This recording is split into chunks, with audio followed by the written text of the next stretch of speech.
When I finally left the toxic ex-husband, I made 3 promises to myself, 3 commitments that would guide me through my darkest days and help me rebuild my life. I didn't just want to survive, but I wanted to thrive. I wanted to reclaim my power and peace and the version of me that had been buried under years of manipulation and abuse. And if you're watching this because you're in the process of healing, I want you to know you can do the same. Stay with me until the end because I'm also going to share a powerful exercise inspired by Tony Robbins that will help you shift your energy instantly and take action towards your healing today. Here are the 3 promises I made to change everything. Hey, I'm Liz. If you're new here, welcome. If you're returning, thank you so much for supporting my channel. I'm all about healing after narcissistic abusive relationship. I have been through this 15 years of my life. The healing journey ended up beautiful, and I'm here to support you along your journey as well. So welcome or thank you for returning. For years, I ignored the quiet voice inside of me that told me something wasn't right. I rationalized his behavior. I excused the red flags. I convinced myself that I was overreacting, overthinking. But science tells us that our gut instincts aren't just feelings. They are our brain's ways of recognizing patterns that we might not consciously understand. And that's why my first promise to myself was to trust my intuition, trust my gut. Dr. Antonio Damasio, a neuroscientist, found that our emotions play a critical role in decision making. That gut feeling that you have, it's your brain linking past emotions with present situation. But when you ignore your intuition for too long, your brain literally rewires itself to normalize the abuse. Trauma studies show that prolonged stress actually alters the amygdala, the part of the brain that is responsible for detecting threat, making it overreactive.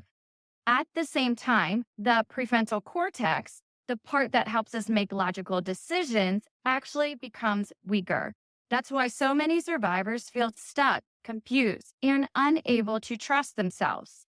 My body had been warning me all along. The anxiety, the pit in my stomach, the way my heart raced when he walked into the room. It wasn't paranoia. It was my intuition. I vowed to never silence it again.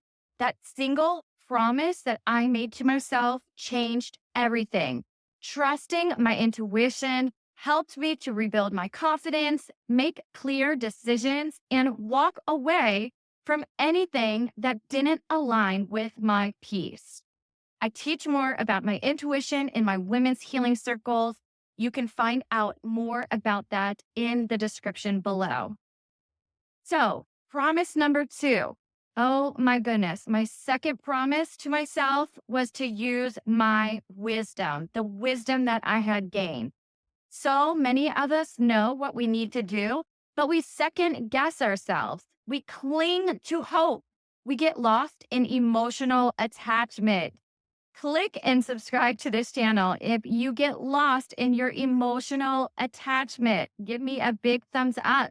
We fall into the trap of cognitive dissonance, where our minds try to reconcile the lies we were fed with the painful truth we can't ignore. And then there's the trauma bond, the chemical addiction to the highs and the lows of the abuse cycle. But healing requires stepping back, seeing things for what they truly are. Psychology research shows that narcissists follow a predictable cycle: idealization, devaluation, and discard. The love bombing wasn't real. The gaslighting was intentional.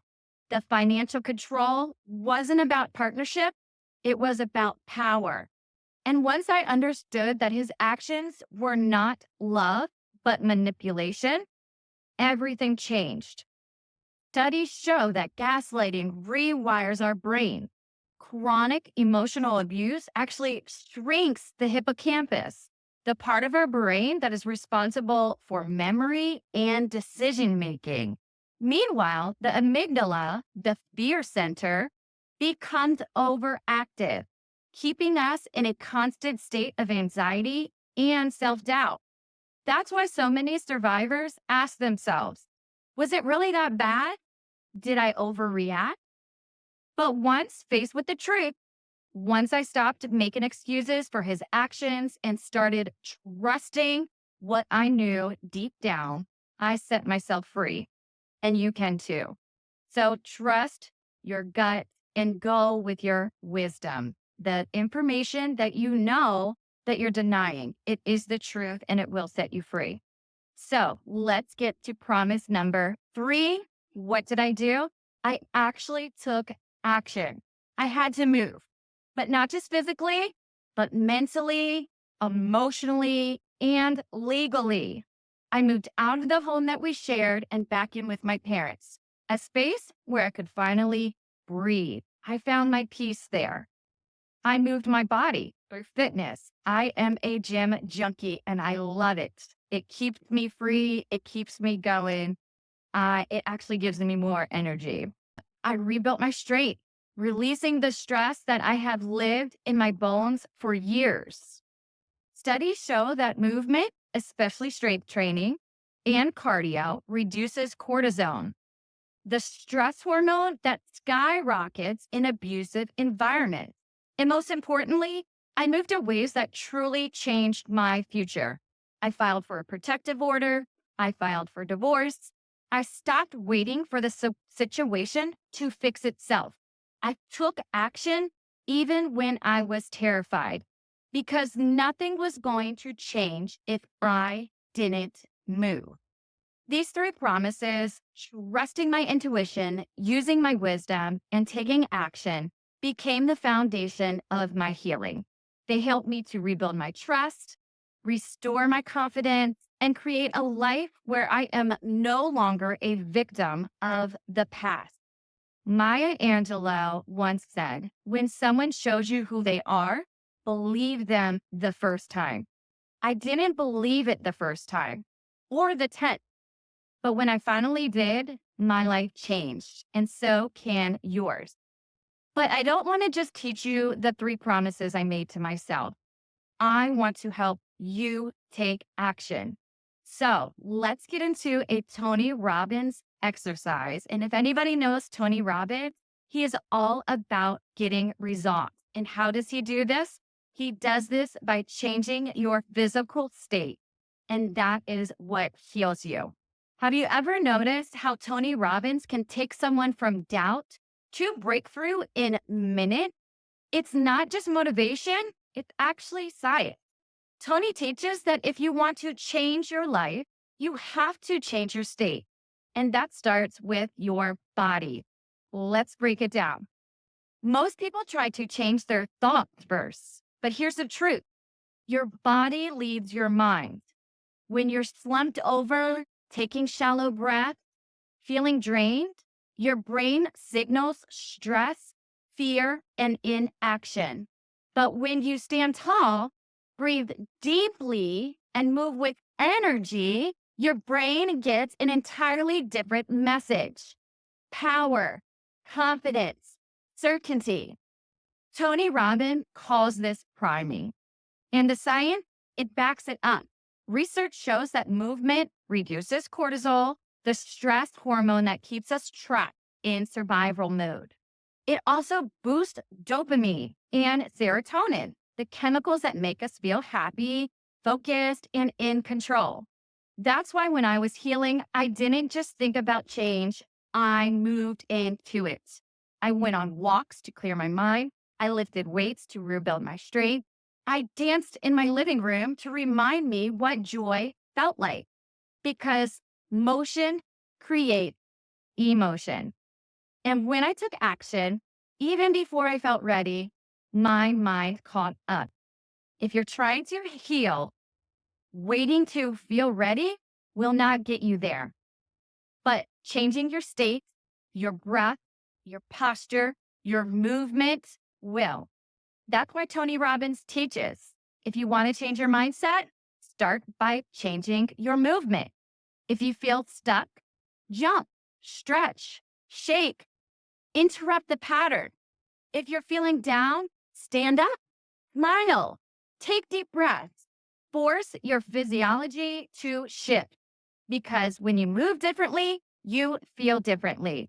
And when you feel differently, you act differently. So right now, wherever you are, move. I want you to stand up. I want you to stretch out your arms. I want you to feel tall. Let's do some jumping jacks. Get excited. Dance. Come on, do it with me. You got to get on your feet. You got to change your state. You got to move into movement. Take deep breaths after this video. Work on your breathing. Chin up. Let's get into a power pose, the Wonder Woman pose. You actually just make yourself powerful. Make yourself big. If you stand like this for just 2 minutes, you will move into a powerful mind state. Try that after this video, because the second you shift your body, you shift your life. And that's how you reclaim your power. Thank you for participating in this Tony Robbins exercise with me. I hope you found it useful. If you're in the depths of healing, know this. You don't have to have all the answers today. You just need to take one step. Trust yourself. Believe what you see, not just what you feel, and all above else, move. Because the moment you stop doubting yourself is the moment you take back your power. And you, my love, deserve to be powerful. If this message resonates with you, share it with someone who needs to hear it. And if you're on your healing journey, drop me a comment below. I would love to support you. We have a women's community, and I actually just hosted a free 5-day challenge all about healing from narcissistic abuse. Everything from self-love, finding your purpose, your passion, getting back on your feet financially, and living an abundant, fully fulfilled life. I want you to check that out. It's absolutely free. You can sign up below. Remember, you are stronger than you think. You will get through this. And your best life, it's waiting for you. I'll see you in the next video. Love ya. Bye.